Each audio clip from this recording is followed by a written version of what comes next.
Paz do Senhor, meus irmãos, a todos os irmãos do projeto Restaurando Vidas e aqueles internautas também que estão nos assistindo e que irão nos assistir para mais uma ministração e subsídio da Escola Bíblica Dominical. Hoje iremos fazer um estudo ou um panorama da lição que iremos estudar no domingo, da quarta lição, que tem por título A Iluminação Espiritual do Crente. E nós estamos recebendo hoje aqui o nosso irmão evangelista Edivalson, que será o professor do domingo, onde iremos estudar que os crentes, eles recebem a iluminação de Cristo, eles recebem revelação para coisas que pessoas comuns, que não aceitaram, que não conhecem a Cristo, não recebem. Que a iluminação de Cristo, como está colocado aqui, como título da nossa lição, é uma capacidade dada por Cristo ao crente. Meu irmão Edivalson, nós temos aqui uma reflexão trazida pelo nosso pastor Douglas, uma lição muito bem escrita, por sinal, referências riquíssimas a respeito da nossa lição. E para segunda-feira, ele trouxe aqui 1 Coríntios, capítulo 2, 14 e 15, onde, como subtítulo, ou como uma referência, ele colocou: as coisas espirituais são discernidas espiritualmente. A própria lição, ela já traz um aspecto a respeito, dizendo que o novo homem, o crente, ele recebe essa capacidade de Cristo para discernimentos de coisas espirituais. Muitas vezes a gente conhece pessoas próximas a gente que não entende por que a gente faz o que fazemos como crente. Oramos, lemos a Bíblia, vemos para a igreja frequentemente. Isso para muita gente, isso é loucura. Para que vocês fazem esse ritual sempre? E como diz aqui a nossa leitura diária, coisas espirituais somente são discernidas espiritualmente. O que o senhor comenta a respeito desse aspecto que é trazido para a segunda-feira, para a reflexão? Paz do Senhor, irmão João Batista, a paz do Senhor a todos os irmãos e irmãs em Cristo Jesus que estão nos acompanhando neste momento. Estaremos estudando a lição de número 4 no próximo domingo, que vai falar sobre a iluminação espiritual do crente. E podemos dizer de antemão que o pastor Douglas Batista foi iluminado por Deus, pelo Espírito Santo, a trazer-nos uma reflexão, a estudarmos nesse trimestre a respeito da epístola de Paulo aos Efésios. Então, está uma lição muito rica, muito proveitosa para o nosso crescimento espiritual. E falando aqui a respeito da lição diária, da leitura diária, que na segunda-feira, que fala que as coisas espirituais são discernidas espiritualmente. Então, nós somos privilegiados de termos a capacidade, de termos o entendimento da qual nós recebemos do Espírito Santo.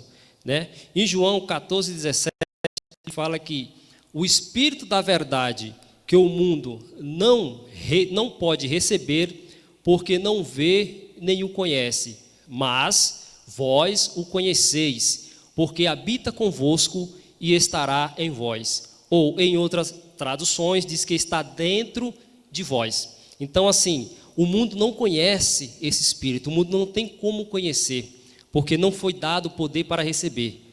Mas a nós, que recebemos, então nós somos privilegiados de ter esse conhecimento, porque esse conhecimento vem através de quê? A partir do momento que nós aceitamos a Jesus e passamos a receber este Espírito da verdade. Então, Paulo também, ele fala em 1 Coríntios, capítulo 1, que a palavra da cruz é loucura para os que perecem, mas para nós, que somos salvos, é o poder de Deus. Então, olha o privilégio que nós temos, olha a iluminação espiritual que o crente recebe através da salvação bendita do nosso Senhor e Salvador Jesus Cristo. É esse privilégio de ter este espírito de discernir as coisas Então, a partir do momento que nós aceitamos a Jesus, nós somos espiritualmente iluminados para discernir e conhecer as coisas do alto. Aleluia. E ao aceitar Jesus e termos discernimento de coisas espirituais, nós almejamos uma promessa que é feita e que traz para reflexão no dia de terça-feira, que está em 1 Coríntios 13, 12. E ele traz o seguinte aqui: o crente tem a promessa de conhecer a Deus face a face. Olha só que maravilha será nós conhecermos a Cristo face a face. É uma coisa que todo crente almeja. Paulo aqui, ele faz uma comparação de que nós olhamos no espelho, e aí a gente tem que compreender a época também, porque naquela época, espelho, ele não tinha a nitidez que tem hoje, então era muito mais parecida como um metal polido, então você via traços apenas. E ele diz o seguinte, que nós hoje olhamos no espelho, ou seja, não vemos de forma completa, não conhecemos Deus por completo, mas a nossa esperança é que um dia o veremos face a face, e aí nós iremos ver com uma riqueza de detalhe tremenda. Então isso é uma promessa que a gente tem. Meu irmão Edvalso, que glorioso será esse dia, hein? É verdade, irmão João Batista. Então, o crente ele tem essa promessa de conhecer Deus, de conhecer a Jesus face a face. E quando nós vamos para a Bíblia, quando nós vamos ler a Bíblia, nos vem agora à memória aquele encontro, né, em Gênesis ali capítulo 32, onde Jacó, né, lutou ali com o Senhor, né, e naquele momento que Jacó prevaleceu ali, e ele perguntou qual é o seu nome, e Jacó teve o nome mudado de Jacó para Israel. Então Jacó simbolicamente batizou aquele lugar de Peniel, que significa o rosto de Deus, a face de Deus. Então Jacó teve esse privilégio de ver o Senhor face a face, né? Então assim, nós também teremos este privilégio.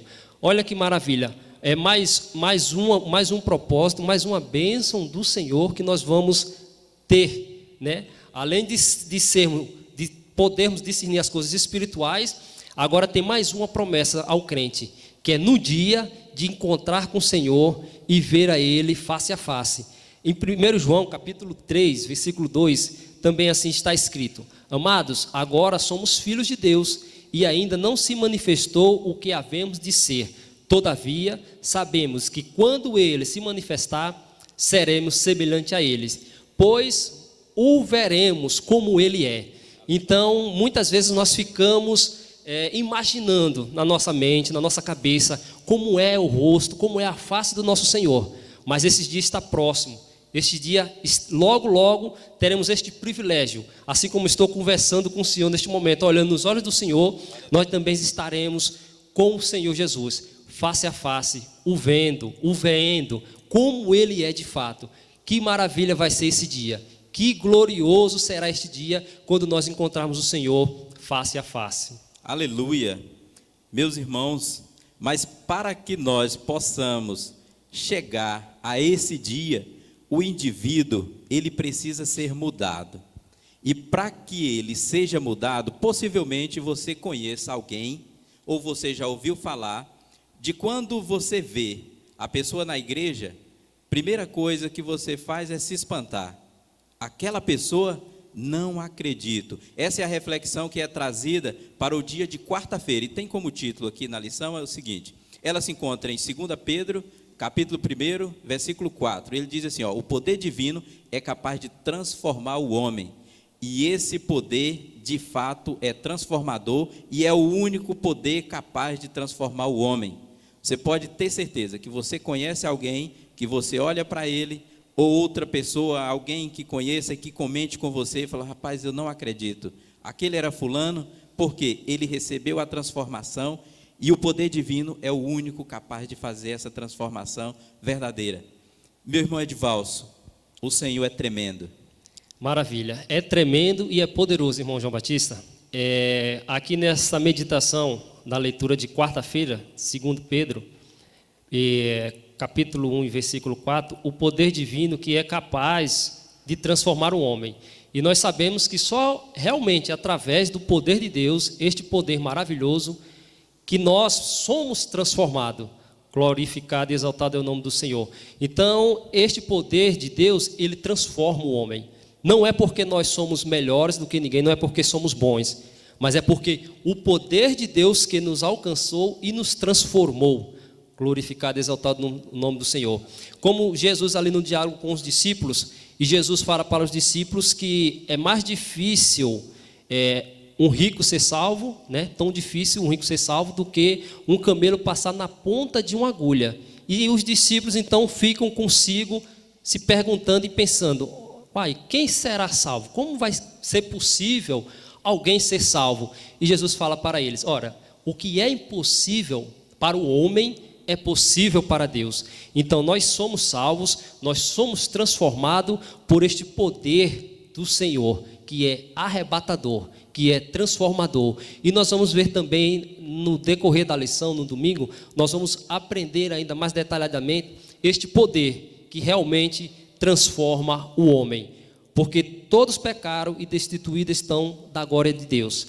Mas a Bíblia diz que onde abundou o pecado, superabundou a graça. Então, o poder de Deus que pode transformar o homem. Só o poder de Deus que pode transformar o homem. Nada mais consegue transformar o homem. Só o poder de Deus que transforma o homem. Aleluia, glória a Deus. E quando somos transformados e depositamos a nossa confiança em Deus, aí nós aqui passamos para a reflexão da quinta-feira, que está em 1 Coríntios 15, no versículo 56 e 57, que diz: o triunfo sobre a morte está assegurado aos salvos. Então, quando nós somos transformados, depositamos a nossa confiança em Deus, por mais que tenhamos lutas, mas a nossa vitória, ela está garantida em Cristo Jesus. Irmão Edvalso. Glória a Deus. Mais uma promessa aqui para nós que somos salvos em Cristo Jesus, né? Quinta-feira, 1 Coríntios, capítulo 15, e 56 e 57. Então, o triunfo sobre a morte, ela está assegurado aos salvos. Aleluia. A lei, ela não mais nos tornará pecadores, porque não somos mais capazes de guardá-la, por não sermos mais capazes de guardá-la. Então, assim, a natureza pecaminosa que resultou da queda do Éden, né?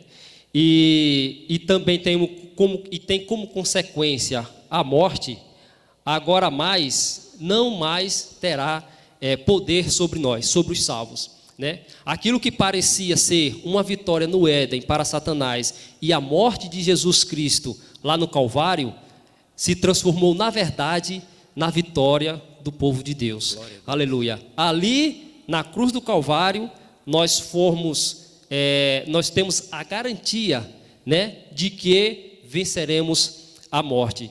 Então, assim, o céu, ele já não é mais um mistério para os salvos. E esta leitura é uma leitura tão oportuna no momento em que nós vivemos dessa grande dificuldade que está assolando não só o nosso estado, nem o nosso país, mas o mundo todo, onde muitas pessoas estão preocupadas com essa doença.